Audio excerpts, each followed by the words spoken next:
Good morning, ladies and gentlemen. My name is Tabinda Shoaib, and I'm going to be talking today about achieving excellence in CAIE English.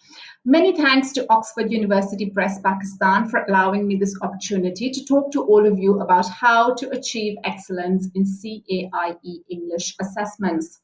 So today's session's outcomes include identifying and discussing the areas examiners focus on in CAIE English assessments, and I will also be highlighting the skills that we educators need to develop to guarantee top performance in CAIE English exams. These include both the IGCSE English language paper, that's the 0500 code, and the O-level English language paper, that's 1123. So I will be starting off with the writing paper. Now, the writing paper is called the writing paper because writing skills are more important on this paper than reading skills. It's not to say that reading skills are not important. It's just that the writing skills are more important. So I will be starting off with the directed writing task. Now, directed writing is creating a response using my own words in a specified text type. So the form of the task could be a letter, a speech, an article, or a newspaper report, to name a few. The purpose of the task could include to complain or to persuade or to argue, to discuss or to report something. And the directed writing task is, of course, meant for a particular audience. Now, the audience could be formal or it could be informal. It depends completely on the task. So let's move on to the directed writing task and some of the features of this task. So first of all, we would like our students to identify the FPAT. Now, the FPAT is form, purpose, audience, and tone. And I've already talked about the form, purpose, and audience. So I will move on directly to the tone. The tone is either formal or informal, and it's created, of course, through the use of language. Once the students have identified the FPAT, they need to ensure that they pay attention to details in the task stimulus.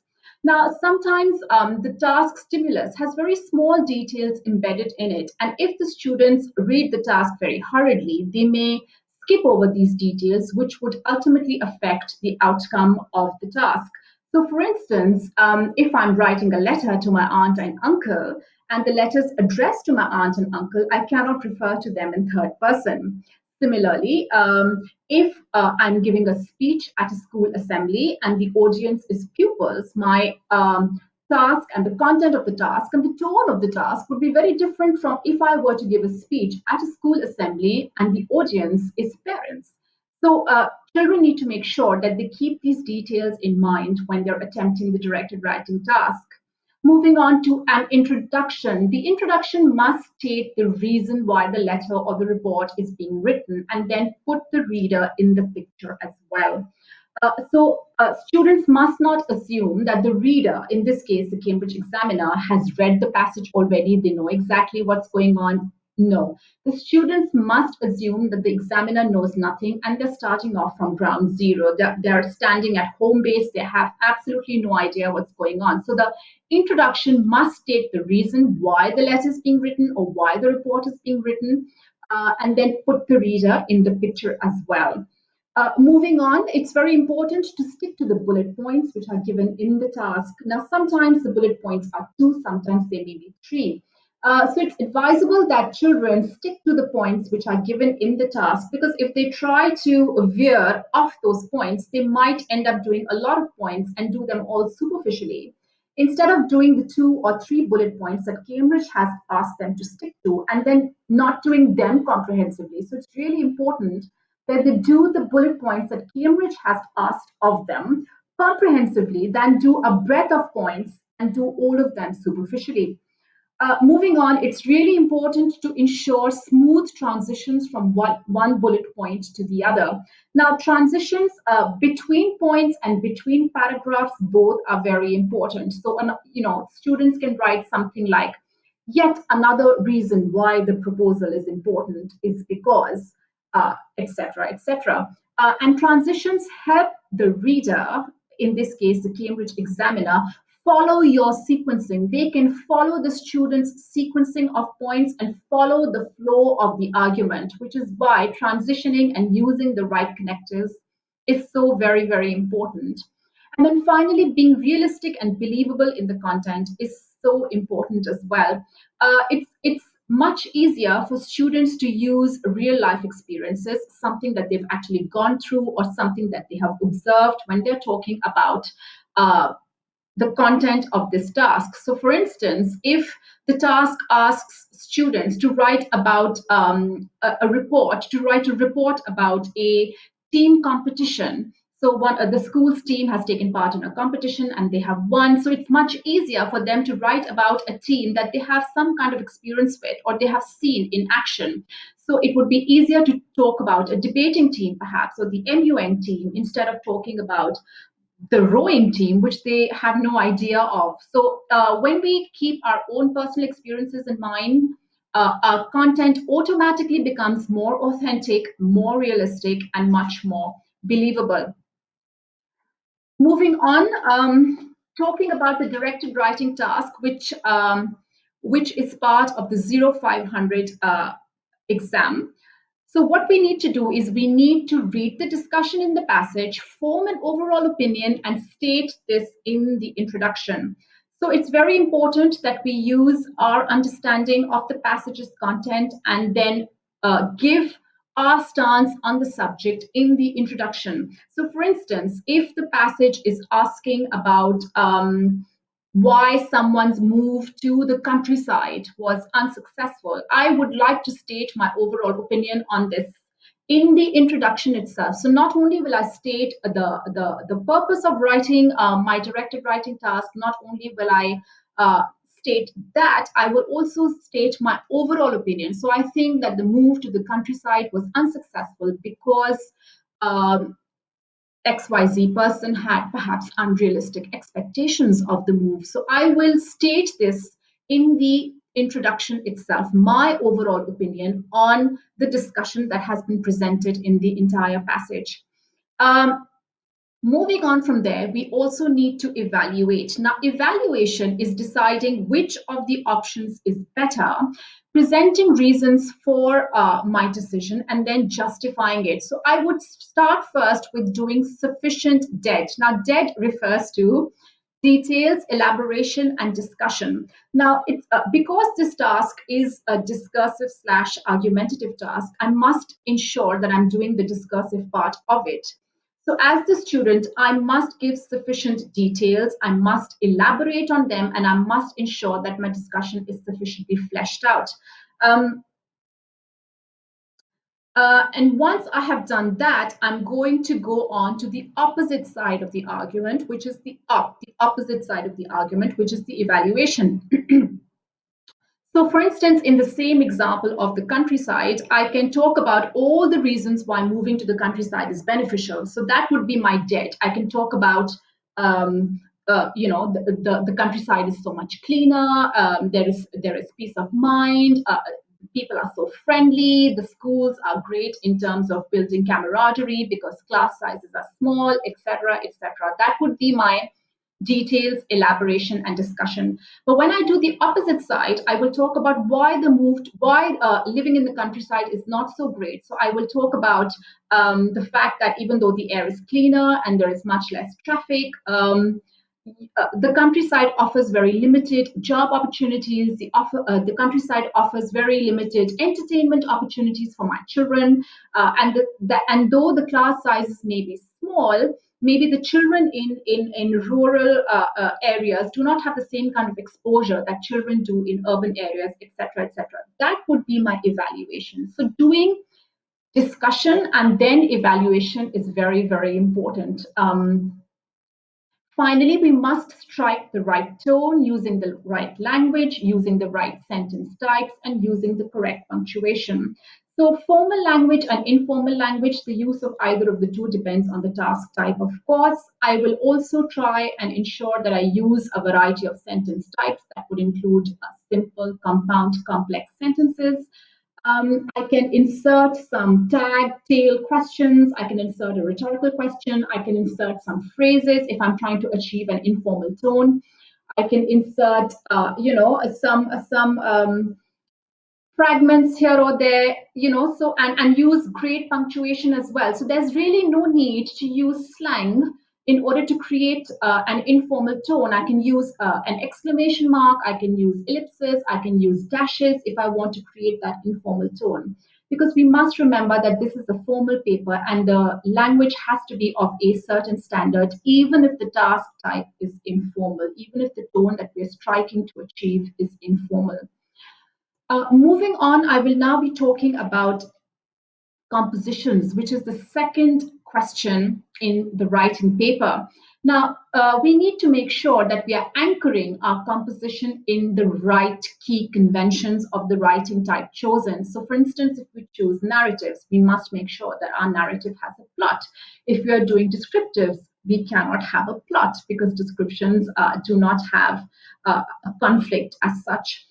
If we are doing argumentative pieces, our argumentative piece will be more heavily tilted towards the side that we support. If we are doing a discursive piece, we need to be more evenly balanced. So we need to keep these things in mind when we are choosing what kind of composition we want to write. We must also teach our students to be deliberate with their word choice and sentence structures in order to create specific effects. So it's very important to use precise language. If you are going to write a science fiction essay, a science fiction story, but you do not have science fiction jargon at your disposal, you will not do justice to the composition.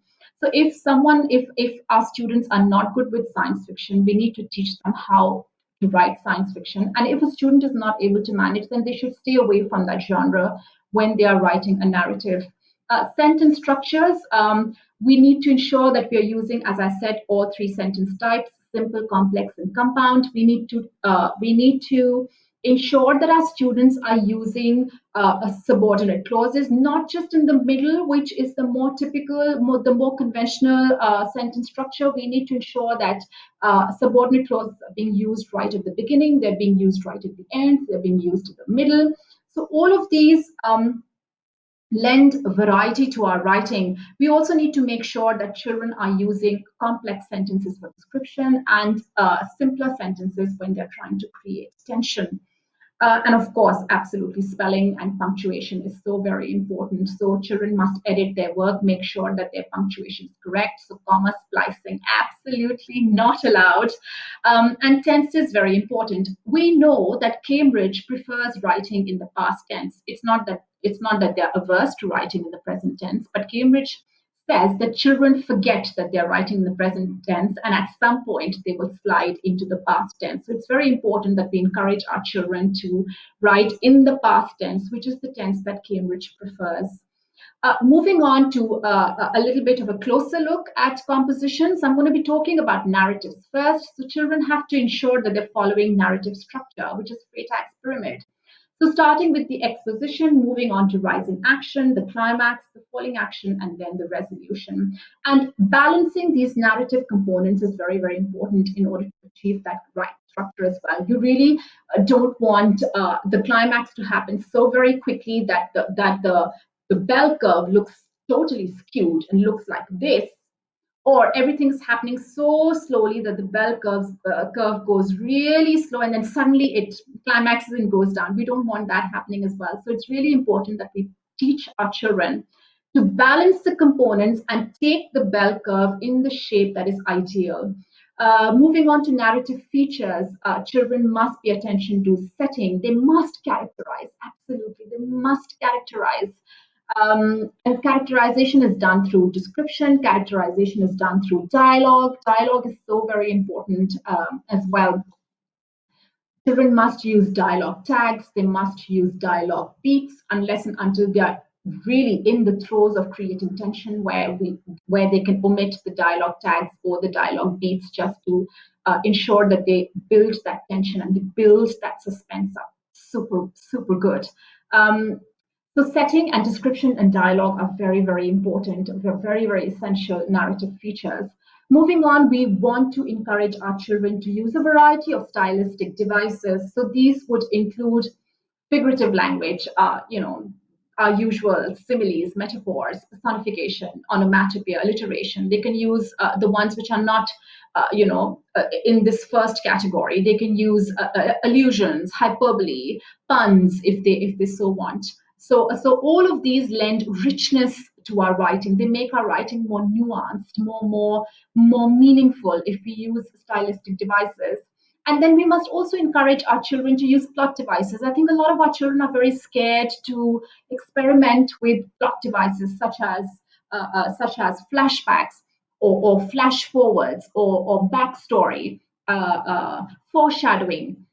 So foreshadowing is really really easy, and I personally I really encourage my children to use foreshadowing because it's so easy. Foreshadowing is really very easy. So if the story is going to have like a sad or a tragic ending, if I can just put some hint somewhere in the story that it's going to have a tragic ending, that's foreshadowing right there, right? The only thing that Cambridge does not like, the only plot device that Cambridge is very unhappy about is cliffhangers. So I absolutely tell my children not to use a cliffhanger and to wind the story up nicely. Moving on to descriptions. So using the example of describing an airport on a busy morning, it's very important that children have points of focus. The last thing you want is for children to describe every single teeny tiny itsy bitsy thing that's happening at the airport. That would be very, very tedious and incredibly cumbersome for the examiner to wade through. We would like them to focus on 3 narrow points of focus and then intersperse those with 2 broad points of focus. So the narrow points of focus in this case could be a family of 6, which is checking in. It could be a row of souvenir shops, and it could be the passenger security screening area. That would be 3 narrow points of focus. And then the broad points of focus could be the general environment, the boarding announcements, and so on and so forth. So 3 narrow and then 2 broad. Inclusion of sensory detail is very important. This would be, of course, sight, sound, taste, touch, etc., sensory detail, and then, of course, the use of figurative language, which I've already spoken about. We just must make sure that there is no, as I said, plot in a description. However, the description should not be static. I myself must be moving through the airport a little bit and then describing. So I could be checking in and moving through the passenger screening area as well. And that's where my description would take place. It's not like I'm only sitting in one place and then just describing things. That would make it very, very static, and is something that Cambridge does not encourage.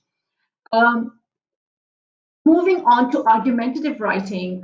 So let's say that the example, you have an example in the paper, which is about learning inside or outside the classroom. So the topic is, some people say that we learn more outside the classroom than inside it.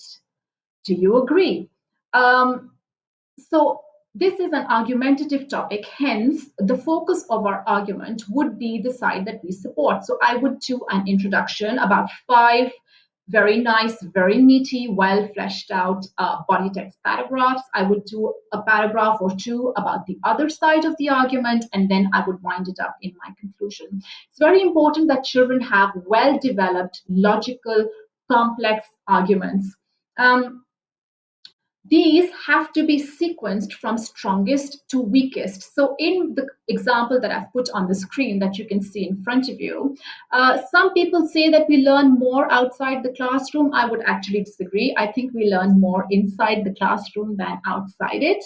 And I would start my argument with the strongest point. So for me, the strongest point is that it's not where the class is taking place, which is important. It is what resources are being brought into the classroom and the methodology of teaching. There is no reason why great resources cannot be brought into the classroom. I'm not just talking about conventional resources such as pen and paper. I'm also talking about the more modern resources such as the internet. If you have an internet connection and you have a TV and you have computers, why cannot the classroom be equally, an equally important learning space? It can be very dynamic as well. I can teach about the causes and consequences of World War One. I can teach about the four basic operations in mathematics. I can teach phonics and spelling, all inside the classroom using traditional and the modern resources and modern methods as well. And drilling and reinforcement of these concepts can happen without distraction when children are inside the classroom. So I would talk from, as I said, I would sequence my arguments in descending order, starting from the most important, the heaviest, the chunkiest, down to the weakest of the lot. And I will explain in detail. I will give examples as I did just now, not just of English but mathematics, all other subjects. Classroom learning is distraction free. When you're outside, you're distracted by people around you, you're distracted by movement, you're distracted by actions. But within the classroom, this distraction is minimized. And I will link my points using connectives. So not basic connectives like firstly, secondly, thirdly. I will use more sophisticated connectives like furthermore, similarly, moreover, additionally. And if I want to talk about the other side, in contrast or however, but not firstly, secondly, thirdly. Moving on to the reading paper. So reading for meaning is comprehension. Where a question asks to explain how or why, make sure ideas are fully explained. And we can use because, as, and since to help us do this. And these questions are usually worth 2 marks. So it's a really good idea to ensure that explanation is complete. And they usually give us a couple of lines. So it absolutely makes sense to make use of both lines right till the end and give a full, a nicely developed, a fully fleshed out explanation using because, as, or since. If the question asks for one word, we must ensure that our students are giving one word and not a phrase. So a lot of our students are very, very scared.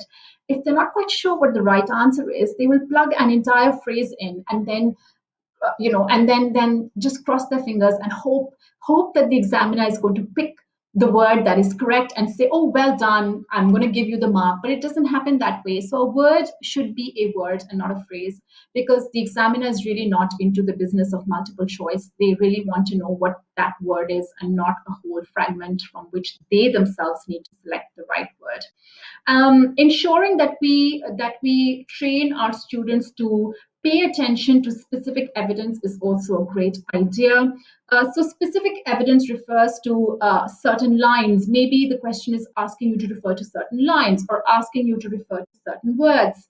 So we must ensure that students are looking at that. If the question asks for 2 examples, we must give 2, not 1. If the question asks for 2 reasons, we must give 2, not 1. If the question is asking for the meaning of something and then to explain the effect, we must do both and not 1. So these are really, really easy marks. And if we train our children to not let these easy marks go, they can get a very good grade. So I'm going to be continuing my discussion of comprehensions.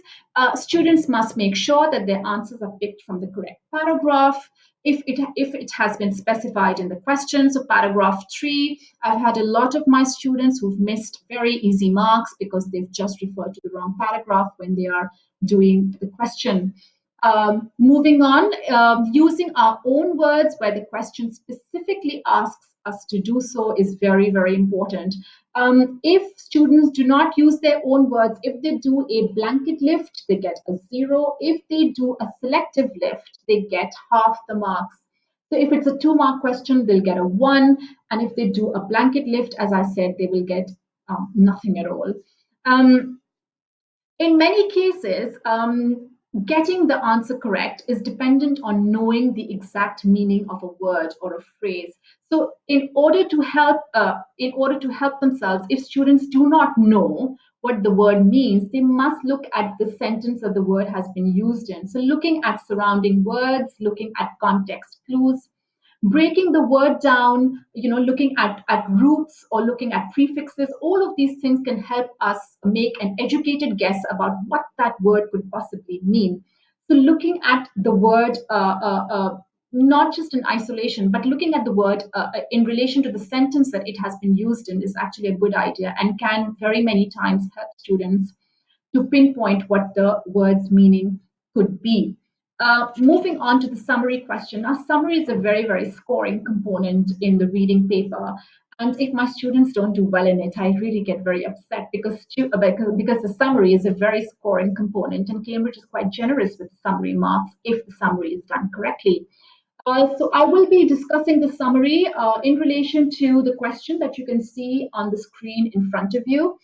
The question asks us to write a summary of the uses and attractions of horses in former and modern times. Now, if content points are required separately, the way they are in the O-level paper, we must ensure that each point is clear and contains enough information for the examiner to understand the point. So there is a whole line given for 1 point. So when students only use a quarter of the line and stay extremely concise, I always tell them use the entire line. Do not conserve space because that entire line should have your point on it. So give enough detail. Concision is great, but not at the expense of leaving out really important information. So use the entirety of the line to place your point, to write down your point. So in the example that you can see on the screen in front of you, if you just write horse racing, it doesn't mean anything to the examiner. You're probably not going to get any mark for that. But if the student writes horse racing was a sport in Egypt and ancient Greece, that's a well-explained point. It's self-sufficient, and it gives a very clear idea of what the student wants to communicate. So that would get a full mark. Students must not repeat points. So the first time they mention that point, they will get credit for that point. And then the second time they will mention it, they will get no credit for it. And they will end up wasting a very, very useful line. So must not repeat points.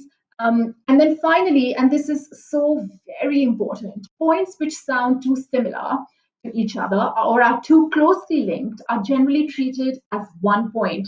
So students must ensure that points are clearly different from each other. Now, this is an area where students really struggle because they say, "Oh, Miss, it sounds different to me." And it is not different if both the points are about the same area. So in the example featured on the screen, it says horse racing featured in ancient Olympic Games. Horse racing was a sport in Egypt and ancient Greece. These are not two different points. Why? Because they're both talking about the use of horses for sporting purposes. Now, because they're both related to the area of sport, they will be treated as 1 point. So students must ensure that points about any one single area is only that 1 point. If they put down multiple points for sporting purposes, related to the example that I've just shared with you, they will only get the 1 mark. Moving on to summary writing, the writing part of the summary. Now, writing the summary in our own words is so very important because Cambridge wants to know whether we have understood the passage and whether we are able to lift material, rephrase, and of course, cut it down from the original passage's length. So for the O-level paper, the word limit is 180 words, and for the IGCSE English paper, the word limit is 120 words. So going above this maybe by a word or two is fine, but if students go above this more, they will be heavily penalized. So it's a very if students exceed the word count by a lot, it means that they've put down a lot of irrelevant material. And if the students stay far below the word count, it means that there's a lot of material that is important that they have missed. So hitting a point which is close to the word limit is actually a great idea. And in order to keep the summary objective, we must make sure that we're not including our personal experiences, we're not including comments, we're not including any personal opinions, because we want to keep the summary objective, and we must make sure that our students keep their focus squarely on the task. Moving on, organizing ideas logically according to the sequence specified in the question is very important. So according to the example that I just shared with you about horses, The example was writing a summary of the uses and attractions of horses in former and modern times. So I want to follow the sequence which is specified in the question. So I will first talk about the use of horses in former times and then the uses of horses in modern times. I will not switch it up. I will not switch it up. I will make sure that I follow the sequence given by the Cambridge examiner. And I will be, of course, using connecting words or phrases to link my ideas or to contrast ideas. Again, we want to use sophisticated connectives like similarly, moreover, furthermore, or we want to use in contrast or alternatively or whereas, for instance, in order to connect or contrast ideas within the summary. If the summary task consists of two sub-questions, we would like our students to divide points to cover both. So sometimes the split is very even, 5 is to 5. Sometimes the split can be 6 to 4, or it can even be a 4 to 6 split. The split will suggest itself to the students once they read the passage. They will know whether there are more points for the first part of the summary or there are more points for the second part of the summary. So going by the passage and its contents, they can either do an even split, 5 to 5, or they can do a 4 to 6, or they can do a 6 to 4. And in the rare case, they can actually even do a 7 to 3 split. As I said, that will suggest itself to them when they are reading the summary. When marking, indicate points for the first part with a single tick and those for the second part with a double tick. This is standard practice for me because when students self-assess and they peer assess, they follow my lead. So for the first part of the summary, the uses and attractions of horses in former times, they will mark points for that with a single tick. And then for modern times, they will mark points for that with a double tick.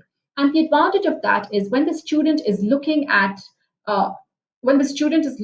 their work, they will immediately know which part of the summary they didn't get enough points on. And then using the tense of the question as a guide to the correct tense of the summary is very important. The first part of the summary in my example will be written in past tense, while the second part will be written in present tense. So students must decide on the tense of the summary based on the tense of the question. Moving on, I will now be talking about the short answer questions or the vocabulary question in the 0500 paper. So the first part of the task asks us to identify a word or a phrase from the text which suggests the same idea as the words underlined. So we must make sure that we look for the section of the text that the question is referring to. So wherever the homeless person is sleeping in the text, that's where we need to head out to, look for where the sentence is, and then pick out the word or the phrase that can be swapped for this underlined word or phrase. And we must not give a whole sentence as the answer because Cambridge is asking us for either a word or a phrase. So we must train our students to resist giving a whole sentence as the answer, no matter how great the temptation. The second part of the task is about using our own words to explain what the writer means by each of the words underlined. Now, there is a very common misconception that the word explain means that the child has to write and write and write and give a very long, drawn out explanation. That is not true. Students can also give synonyms or phrases as an explanation, but the meaning must be in context, of course, and it must be given in the same tense as the word. So if the word is peered and I want to explain it, I will say looked intently. I will use the past because the word is in the past tense as well. Moving on to the last part of the short answer question, I will be discussing the C part, which is worth 3 marks. It says use one example from the text to explain how the writer suggests the lady's experiences and feelings. So we must identify the chosen example clearly, which means putting it in inverted commas. And then we must use our own words to explain how the example is working to suggest something particular to the reader. So I will train my students to look at language here. They must focus on language. How does language suggest that lady's experiences? What did she feel? What was going through her mind? How is that language suggesting her feelings, her experiences? How is that language describing her mood? or creating atmosphere. So they must work with language here. So obviously, choosing the right example is absolutely key. Phrases make for better choices than words, but if the word is a very heavy duty word, then of course the word can also be picked. Moving on, I will be talking about the writer's effects question, which happens in the reading paper in the 0500 exam. The writer's effects question is when you would have a particular phrase and you're asked to explain how the writer is using language to create effect. So we need to keep track of 5 things. We need to keep track of literal meaning, contextual meaning, connotations of the word, sensory associations, if any, and emotional associations or the effect which is created through the use of those words. Our children can also comment on non-vocabulary choices, for instance, sentence structure, but we obviously would like them to focus on language first and foremost, since this is a test of language primarily. And then for every phrase that they choose, 5 to 6 lines should suffice given the space that Cambridge gives to us. 5 to 6 lines per phrase chosen is, I think, a good number. Um, So we would start off first with explaining the literal and then the contextual meaning and suggesting exactly how the word or the phrase is meant to make the reader feel. Now, Cambridge examiners actually give marks just for literal meanings as well. So it's a good idea for the child to give the literal meaning. So for instance, if the word is hurl and the literal meaning of hurl is to throw across, just saying that would earn the child some marks. And then the contextual meaning could be someone hurling themselves across the room at someone else. So that would be throwing themselves at someone with great speed. And then, of course, suggesting it would make it, this would suggest that the person is perhaps throwing themselves with great speed and velocity. It suggests force, it suggests great propulsion. Maybe the person is angry, and not just angry, maybe they're livid or they're absolutely infuriated. And the word has a very it has a very visual feel to it. You can almost visualize the person launching themselves across the room.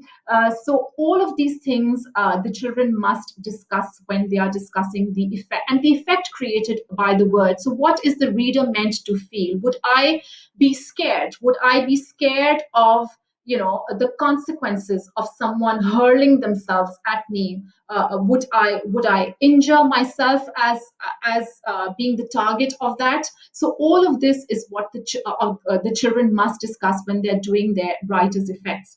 And using because, as, and since to extend explanations is, of course, always a good idea.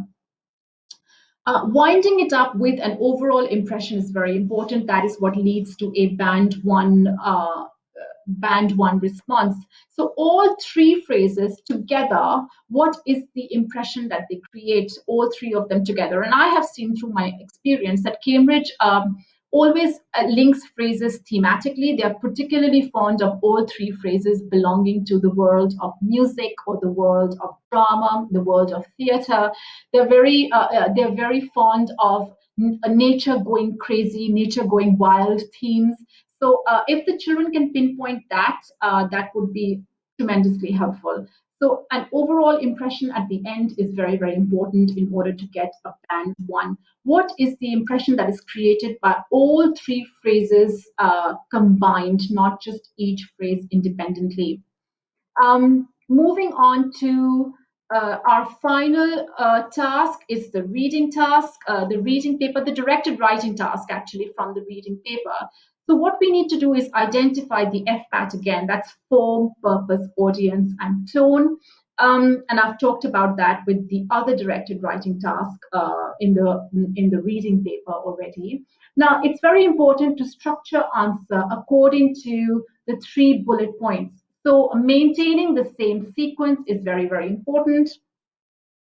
The same sequence, maintaining that sequence is important because that's the sequence that Cambridge has given to us. So we must also follow the same sequence. Now, it's not necessary that because there are three bullet points, there should be three paragraphs. There can be more than three paragraphs. There can be four or there can be five to make the structure a bit more digestible for the examiner.